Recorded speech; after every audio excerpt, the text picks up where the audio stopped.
talking with Amelia Rose Blaire. You know her as Willa Burrell on the HBO series True Blood. Hello. Hello. Thank you for having me.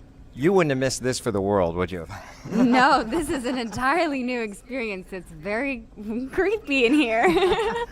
Well, you must be used to it, right? Yeah, this is a lot, though. This is definitely, it's like 10%. Yeah. Up. No, 100%. 10 max. They led us through secret corridors, and but we're here, and I'm happy to be with you. Thank you. Thank you. You're here talking about the series True Blood, and more importantly, Season 7, which is going to be kicking off when? June 22nd on HBO at 9 p.m. And Willa was introduced in Season 6, right? Yes. And you were here and there, and you were the governor's daughter, and eventually became a vampire yourself. So, but you're going to have a more prominent role in Season 7, right? Yes, I get to be a series regular, which is very surreal. I still can't believe it's happened. For the benefit of our listeners that have never seen True Blood, I mean, everybody's heard about it, but, there are people that maybe haven't tuned in. Give us a real quick overview of what it's all about. Well, the show takes place in a small town in Louisiana, and the concept is that vampires have come out of the coffin, that they've been living among us for all these years, and then now they're coming out. And so it's about all of the struggles that happen between humans and vampires when these two races or types of people, I don't know if it's people, when these two races intersect, and about like all the stuff that happens then. And of course it's also very sexy and very bloody and has that fantastical element. But what I've always loved about the show is it's rooted in something very real and very relevant, which is discrimination and tolerance. Now, they're not only vampires, but I know there's werewolves and there's fairies and shifters and all sorts of fun things. Yeah, it's an entirely wild world. It's a really fun place to play. Now, I know at the end of Season 6, just to bring people up to speed, there was a disease or something, right, that was kind of introduced to the vampire population, which is kind of killing them off. Yes, it's called Hep V, and it was created actually by my character's father, who was played by Arliss Howard, and it's kind of like AIDS for vampires, and they can't beat it, so they're all starting to die. He was like the enemy of all the vampires. I mean, he was the number one vampire crusader against them. Yeah, he was the big bad. Yeah. Now, Season 6, of course, is in the can, and people have seen it. Season 7 starting up. The final season. Yeah, it's very bittersweet. Very bittersweet. You were telling me that you don't really know exactly what's going to happen yet. You're in the middle of shooting.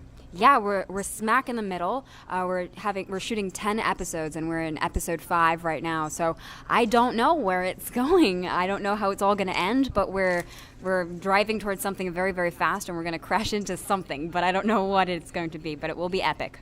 What do you think it is about vampires? I mean, that's so alluring. I mean, when you break it down, they're dead, they're pale, they drink blood. What is the appeal? Well, I think the appeal of vampires is there's something unattainable about them that we don't understand. The concept of getting to live forever at one age and having all of these powers and power of seduction, which has always been something that vampires have been associated with. There's something very seductive about that and very alluring because we don't know what it would be, so our imagination goes wild. By the way, I forgot to invite you in. That's a very important part, isn't it? You don't have to invite me into a place like this. By the way, did you dress up this past Halloween? I did. I'm trying to remember. And were you a vampire? No. You don't want to bring work home. No, I did something else. Shows like this tend to attract a lot of obsessive fans. I mean, cult. It's as a mainstream show, but it's also a cult kind of show. Have you done Comic-Con or things like that where they all come out of the woodwork to meet you? I haven't gotten the chance to do Comic-Con. I would love to get to go, though. It sounds like a really crazy, wonderful experience. But the fans are very passionate, and we're so lucky to have such passionate and loyal fans. So I have had the pleasure to meet a bunch of them, and I look forward to meeting more. Any crazy fan stories? No, not that many crazy fan stories. Do you get recognized a lot now? I don't want to say a lot, but I definitely do get recognized, and when it happens, I get just as excited as they do, because that's never happened to me before. So this entire thing is a very new and exciting experience. Well, you've been doing things. You've been in what, like Touch and L.A. Law. Were you on L.A. Law? No. I was on Law and Order SVU. Law and Order, yeah. Yeah. And then I have done many guest star spots, which has been very special to get to be on so many different sets and experience all these different ways of working. But this has been the one that I've been on the most. So, and definitely the most high-profile show. So it's all very new and different. What did your family think when they first saw you up there surrounded by vampires and all this blood, and then you become one yourself? They were very supportive. Whenever my dad is an editor, and whenever he tells me that he didn't recognize me, that he would forget that it was me and start believing that I was actually the character, that's always like the highest compliment. Wow. And he gave me that compliment for Willa. So that was really wonderful to have him say that to me. Good for you. Yeah. What was the casting call like? The audition for this, and why do you think you got the part? Well, You don't look like the undead. Thank you. Thank you. Well, I auditioned. I had been into that casting office many times before, but I had never auditioned for the show, and I had been a fan of the show since season 1, so I knew exactly the world that I was going to be stepping into. And I truly believe that the reason that you book a role, or that a person books a role, is because there's something inside of them that has to come out in that character. You just connect so much, because for all the people who audition, there's some characters that you really connect with, and others that you don't connect with as much. So I happen to be right in that same mindset of Willa, and it was a very exciting audition and very out of body experience. But you never expected it to really turn into what it's turned into, I bet. Oh no, I didn't even expect to get the role. After I had auditioned, and there was like tons and tons of girls, and then they called me back for the next day, and it was me and one other girl. And I remember leaving the audition and saying, "Okay, well that felt good, but I'm kissing it goodbye. It's done. The other girl will probably get it." And then I got the call like 4 days later saying that I had booked it, and I did not believe it. I really didn't. It was too good to be true. So. I still have a hard time actually comprehending that I'm on HBO on True Blood playing a vampire. It's really a dream. We're talking to Amelia Rose Blaire, and she is, as she just said, on the hit HBO series True Blood. Did you always want to be an actress? I was a ballet dancer when I was younger, and I was very, very shy. And my younger sister was much more outgoing than me, much more vibrant, I suppose.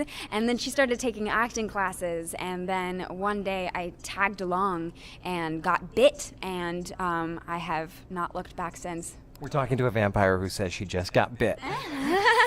Yeah, pun intended. So that was it. That kind of changed. And then, so after that happened, what steps did you take to pursue that path?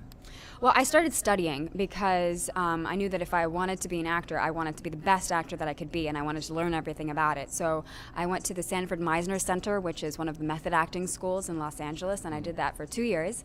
And then one of my great, great teachers, Lindsay Krause, who's an incredible actress herself, she referred me to the Atlantic Theater Company Conservatory in New York City. So I came out here, I auditioned for that, and I got accepted. And that was a 2-year program, and it was amazing. It was like an actor's heaven. You're everything, living, breathing, eating, acting, and every facet of it. And then How exciting for you. That must have been a blast from day one. it was so much fun. It was exactly what I needed. And so I did that for 2 years, and then Atlantic had a master film and TV program out in Los Angeles, so that was the perfect transition to go back to LA and have a launching pad instead of just going there and being like, I'm here now. So, yeah. Season 7 for True Blood is premiering this June, and then it's no more. What have you got coming up down the road here? I know you've got some films that you're working on or in post-production. Yeah, I have a film written by a very, very dear friend of mine named Nick Smoke, and that is in pre-production right now, and I'm very excited to get to start work on that, hopefully this year. And then otherwise, I have no idea. Would you like to do another series or concentrate more on movies? I would like to do anything that challenges me, whether that's a series, playing a character that pushes me past another comfort zone, or getting to do a film. I want to be challenged, and I want to be scared. What has been the most challenging thing so far in your career? I mean, obviously True Blood's got to be right up there. Yeah. I mean, I feel like every single role offers a challenge, and it pushes me to a place that I'm not sure I'm going to go. But True Blood has definitely done that significantly. Most episodes I get, there's something that I'm not quite sure how I'm going to do it or what it actually means to me. So picking that apart and then discovering that and going to the place that scares me is one of my favorite things to do, and it's also one of the most terrifying things to do. Is it hard to be scared on cue? Because obviously what we're seeing is not what's happening when you're shooting it. I'm sure it's got to be very, what's the word I'm looking for? Not scary. And then when they put everything together, it's the effect that we see on TV. Yeah, well, what the editors do is incredible. And television and film, they're such collaborative mediums. There's so many people that go into making what you see on screen that you have no idea about. And as far as doing something on cue, it's a muscle that you use and that you develop, and the more you do it, the easier it is to be able to turn it on and turn it off. But it definitely takes some time. I remember when I first started, it was very weird to do that. But you learn how to do it. Well, you pull it off. You're great on the show. We love it. Oh, thank you very much. What's a typical day like on the set? Well, every day is different based on whatever we're shooting. We can either be starting at 5 a.m. in the morning or starting at like 6 p.m. at night and shooting till the sun comes up in the morning, depending on what's on schedule for the day. But basically, you go to location, and that could either be on a soundstage or off somewhere in the city or not in the city. And Do you shoot it all in Louisiana? No, we actually shoot it all in Los Angeles. Yeah, the set designers are incredible. They really transform everything. So you'll show up to set and go into your trailer and then go into hair and makeup, which, depending on what you're doing that day, can either take anywhere from 30 minutes to like an hour and a half. Right. And then there's a lot of waiting. There's a lot of waiting around. So it's about keeping myself relaxed and open and not like zoning out or not getting tired. Yeah. Or so it's about keeping everything moving and open. And then you go to the set and you rehearse for camera, so they know exactly what the blocking is. They light everything, and then you shoot it. So there's really no rehearsal like you get with theater and with a lot of film. You just kind of have to come prepared and then be ready to drop it all.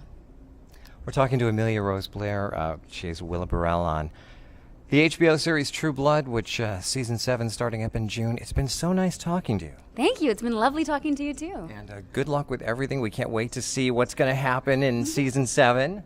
Me neither. Well, thank you so much. And come see us next time you're out in Western New York. I will. Thank you very much.